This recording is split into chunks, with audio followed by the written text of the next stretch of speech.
All right, 1 Corinthians 2, 1 through 5. This is Paul talking to the church of Corinth. And he says, "And so it is with me, brothers and sisters. When I came to you, I did not come with eloquence or human wisdom as I proclaimed to you the testimony about God. For I resolved to know nothing while I was with you except Jesus Christ." So I resolved to know nothing when I was with you except Jesus Christ and him crucified. I came to you in weakness.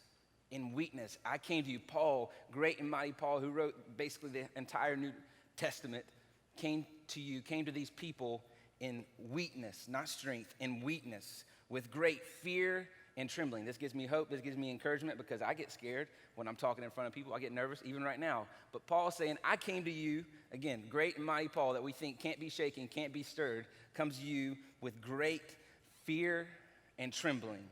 Fear and trembling. Paul says, my message and my preaching were not with wise and persuasive words. This is Paul, this is crazy. My message to you was not with wise and persuasive words, but with a demonstration of the Spirit's power, so that your faith might not rest on human wisdom, but on God's power. So that your faith may not rest on me, Paul's saying, but on God's power. My dad used to have this saying that I hated, by the way. When I was in high school, it was a saying that he mostly said to me when I was whining or complaining or didn't want to do something, which was often in high school. And that saying was this, and it was simple, and I used to hate it so much. My dad would say this, Zach, no pain, no gain. No pain, no gain. And I used to hate this so much. I really did. One, because I hate pain. I avoid it at all costs. At all costs. I wish I was tougher, but I'm not. I'm weak.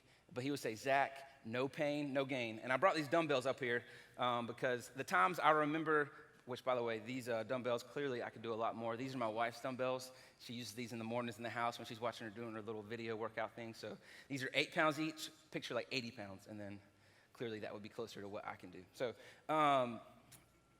but my dad would say no pain, no gain. Especially, I remember this when we'd be lifting. So when I was a freshman in high school, I was scrawny and weak, and I'd be lifting so hard and struggling. My dad would say, Zach, no pain, no gain. And I'm just struggling, I'm whining, I'm wanting to cry. But he's saying no pain, no gain. And I'd be lifting, and I would be thinking, I'm going to punch my dad in the nose when I put these weights down. But he would keep saying that over and over again. No pain, no gain. I used to hate it then. I didn't really fully understand it, and I wouldn't fully understand it until many years later. 6 years ago from now, I'm 30 years old right now. 6 years ago, I was in Florida working as a pastor with a church down there as a youth pastor.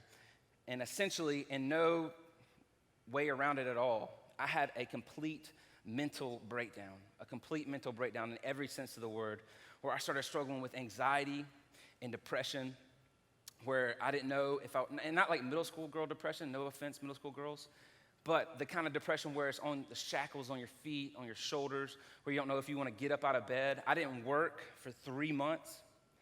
I didn't leave my apartment for an entire month. I didn't step outside because of fear. I remember the first day I did go outside to take the trash out, and that was like the biggest victory for me in my life. And so I was struck in every sense of the word with fear, anxiety, and depression. 2 things I said I would never do were go to counseling and take medicine, and I did both of those things. And I think it's funny, the things that you say you won't do, but if you're actually in a deep enough pit, you'll do them. You'll do anything to get out. And so I experienced that pain and that suffering, and that was the pain that I experienced, but the reality is that I know that everybody experiences pain, suffering, hurt, whether that's sickness or abuse or depression or anxiety like me, pressures of school and work. Friends hurt us, families let us down. But I want to tell you 3 things real quick, 3 things that people told me or that I heard during that time that really the Lord used to rescue me and give me a purpose and help me get through that season, the most incredible season of pain in my life. And the first one was this, that they told me, Zach, you are broken, embrace it. You are broken, embrace it. I'm telling you the same thing today, that you, whether you know it or not right now, are broken. And the only response that you have to make is to embrace it. That's it, is that you're broken. And we understand this, right? We look around the world and we see things that are not okay. I turn on the news every single day and I see that things are not okay. The world is broken. People are broken. We are broken. I am broken. And the only thing that I should do is embrace it. I should embrace not only the good things, I want to embrace the good things, the things that I can celebrate, but I also want to embrace the dark things. Sounds like I'm talking about Star Wars. I guess it kind of am. The light side and the dark side we are to embrace. Our whole life story, not just a part of it, the light and the dark. Embrace it all. I think as Christians, when I look at the church and I look at us, we think that we have to have it all together all the time. And this reminds me of the Pharisees, right? The people who had it good on the outside, but on the inside, we know now looking back that they didn't have it all together. And the times where in the scriptures where I see Jesus as being what I think a little bit too harsh, I'm like, Jesus, calm down, man, calm down. And it seems like he's always directing that towards the Pharisees, right? He even says things like this. This is the Message version of Matthew 23. He says this to the Pharisees, which I think is crazy. He says, you're hopeless, you religion scholars and Pharisees, frauds. You're like manicured grave plots, grass clipped and the flowers bright, but 6 feet down, it's all rotting bones and worm-eaten flesh. People look at you and think you're saints, but beneath the skin, you're total frauds. You're total frauds. They thought they have it all together. I think that so many times that I have to have it all together. So the first thing, that I'm broken, I need to embrace it. That you're broken, we need to embrace it. Second thing that I heard during that season of incredible pain in my life was, Zach, you view this pain as punishment from God, but I want you to view this as promotion. As promotion. And I'm telling you the same thing. You might view whatever struggle that is you're going through, whether that's depression or anxiety or whatever it is, you view this as punishment from God, but I'm telling you today to view this as promotion. Promotion. Now, I know this doesn't make sense, but this leads into the third thing, is that what somebody told me is, Zach, you view this pain, hurt, and suffering, brokenness as an obstacle to God using you greatly, but I'm telling you that it is actually the very reason that he can use you greatly. It's the very reason. It's so easy for me to view my pain and my hurt as an obstacle, something that would get in the way of God using me greatly. But what I've learned over the years, and what I learned 6 years ago, and what I'm learning now, is that my pain and my suffering and my hurt is actually the very reason that he can use me greatly. When I look at the scripture and I look at all the people, the men and women of faith that we love and respect, tell me one person that God used greatly that wasn't also royally messed up. Royally messed up. Man, first person I think of, David, man after God's own heart, right?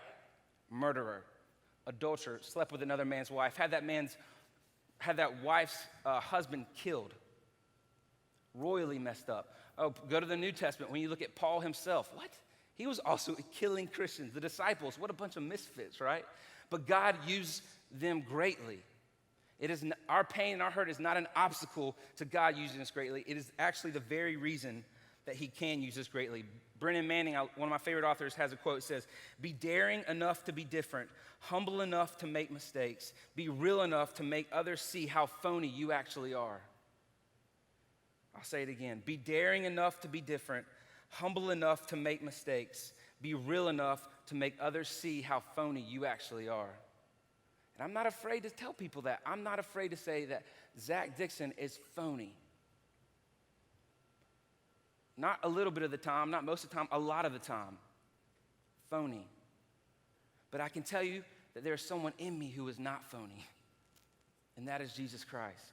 Zach gets shaken, Zach gets stirred, Zach struggles, but there is someone in me, Jesus Christ, who is firm and steadfast and will not be shaken, who is the anchor of my soul and can be the anchor of yours.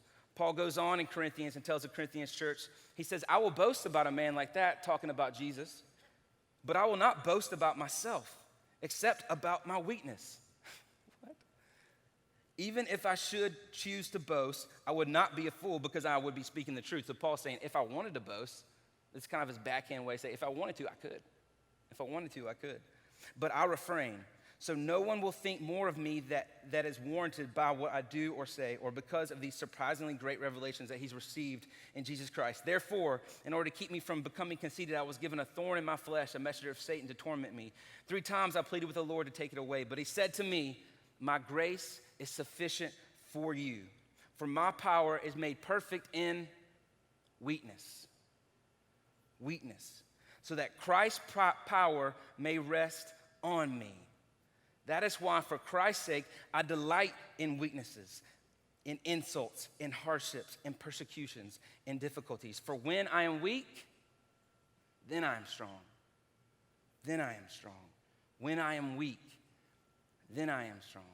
And I don't know if you know the science behind lifting weights. I've lifted weights for a while, even though I know I don't look it. I'm not like a bodybuilder or anything like that. But I've lifted weights for a while, and I don't know if you know the science actually behind it. And I got this from a site, but the first law of muscle growth is muscles grow only if they're forced to. Muscles grow only if they're forced to. The law may seem obvious, it's not worth stating, but trust me, most people don't get it, right? By lifting weights, this is from some science website, not from me. By lifting weights, you are actually causing tiny tears known as micro tears in the muscle fibers, which the body then repairs and adapts the muscles to better handle the stimulus that caused the damage. That is the process by which muscles grow. And so, i.e., in order for muscles to grow, they have to be torn down. They have to be broken down in order for muscles to grow.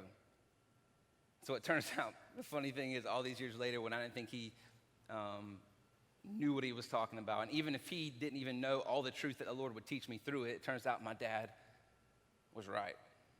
No pain, no gain. One more time, what Paul says.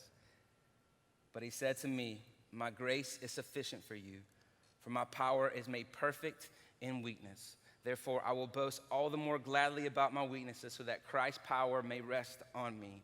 That is why, for Christ's sake, I delight in weaknesses, in insults, in hardships, in persecutions, in difficulties. For when I am weak, then I am strong. If I want to gain in my relationship, if I want to experience gains in my relationship with Jesus, my relationships with my marriage and my friends, other relationships, whatever it is, that doesn't happen without pain. When I am weak, then I am strong. No pain, no gain.